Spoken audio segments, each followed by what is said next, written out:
દેવભૂમિ દ્વારકા જિલ્લામાં મનરેગાના કર્મચારીઓને 6 મહિનાથી સરકારી તંત્ર દ્વારા પગાર ચૂકવવામાં આવ્યો નથી, જેને કારણે કર્મચારીઓમાં ભારે નારાજગી જોવા મળે છે અને કર્મચારીઓએ કાળી પટ્ટી ધારણ કરીને પોતાની નારાજગી દર્શાવી હતી અને ડીડીઓને આવેદનપત્ર પાઠવ્યું છે। આવેદનમાં જણાવવામાં આવ્યું છે કે જો તાત્કાલિક આ પ્રશ્નનો નિવેડો આવશે નહીં તો આગામી સમયમાં પાટનગર ગાંધીનગર ખાતે આંદોલન કરવામાં આવશે। આ સમગ્ર વિષય અંગે મનરેગા કર્મચારી યુનિયનના પ્રદેશ ઉપપ્રમુખ મેઘરાજસિંહ સોડા તથા મનરેગા કર્મચારી જીમિત જોશીએ આપેલી વિગતો પ્રસ્તુત છે। રાજ્યના તમામ સરકારી વિભાગોમાં જો સૌથી નકટું, નાલાયક, બોગસ અને બેશરમ વિભાગ હોય તો એ ગ્રામ વિકાસ વિભાગ છે। આ કોઈ ફક્ત આરોપ નથી। આ તમામ આરોપોની સિદ્ધિ માટે 1 ડઝનથી પણ વધારે પુરાવાઓ અમે આપી શકીએ છીએ। રાજ્યના તમામ જિલ્લા પંચાયતો, તમામ તાલુકા પંચાયતોમાં ફરજ બજાવતા મનરેગાના કર્મચારીઓ અને અધિકારીઓનું વેતન છેલ્લા 6 માસથી બાકી છે।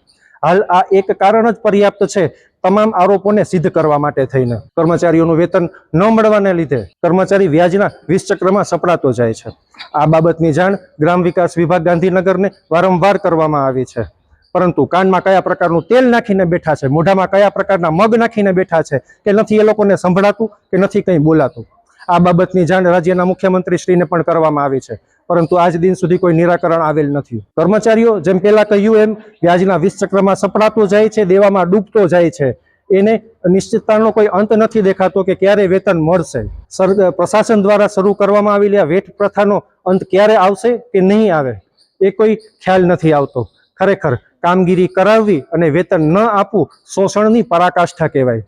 એ જોતા ઓલ ગુજરાત મનરેગા કર્મચારી યુનિયન દ્વારા તારીખ 1/5/2000 આદેશ કરવામાં આવેલ છે કે તારીખ 1/5/2026 થી ન્યાય ન મળે ત્યાં સુધી દરેક કર્મચારીઓ કચેરીએ હાજર રહેશે, કાળી પટ્ટી ધારણ કરીને પોતાનો વિરોધ વ્યક્ત કરશે અને અસંતોષ વ્યક્ત કરશે। આદેશમાં એ પણ સ્પષ્ટ છે કે જો ટૂંક સમયમાં ન્યાય નહીં મળે તો રાજ્યના તમામ મનરેગાના કર્મચારીઓ, અધિકારીઓ સાથે મળીને ગ્રામ વિકાસ વિભાગ ગાંધીનગર ખાતે ઘેરાવો કરશે અને આંદોલનનું રણસીંગું ફૂંકશે। આજ રોજ દેવભૂમિ દ્વારકા જિલ્લા મનરેગાના પ્રતિનિધિઓ સાથે મળીને દેવભૂમિ દ્વારકા જિલ્લા ગ્રામ વિકાસ એજન્સી ડાયરેક્ટર શ્રી અને જિલ્લા વિકાસ અધિકારી શ્રીને આવેદનપત્ર પાઠવેલ છે કે ટૂંક સમયમાં કર્મચારીઓને ન્યાય મળે। કર્મચારી કામ કરવા માટે નોકરી કરે છે, કોઈ આંદોલનો કરવા માટે નહીં। માટે અધિકારીઓ શ્રી દ્વારા બાંહેધરી આપવામાં આવી છે કે ટૂંક સમયમાં વેતન મળી જશે અને સમસ્યાનો ઉકેલ આવી જશે। હાલ અમને છેલ્લા 6 માસથી વેતન મળેલ નથી, જેને લઈને અમારી નોકરીમાં જે અમે સાઇટ પર વિઝિટ કરવાની હોય, સ્થળ પર જવાનું હોય ગામડે, તેના માટે અમને જ્યારે પ્રશાસન દ્વારા કહેવામાં આવે છે ત્યારે ગામડે જવા અને અમારી નોકરી કરવા માટે પણ અમારા આગળ પેટ્રોલના પૈસા નથી હોતા।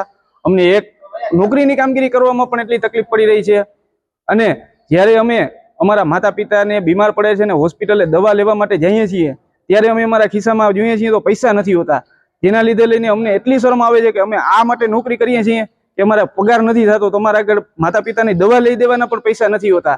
અમારે હાલ એટલી મોંઘવારી છે કે ઘર ખર્ચ ચલાવવું પણ એટલું મુશ્કેલ બન્યું છે। અમે નાના પરિવારમાંથી છીએ, મહેનત કરીને લોન લીધેલી હોય છે તો લોનના પણ હપ્તા બાઉન્સ થઈ ગયા છે। હવે એ હપ્તામાં અમને ડબલ વ્યાજ લાગશે।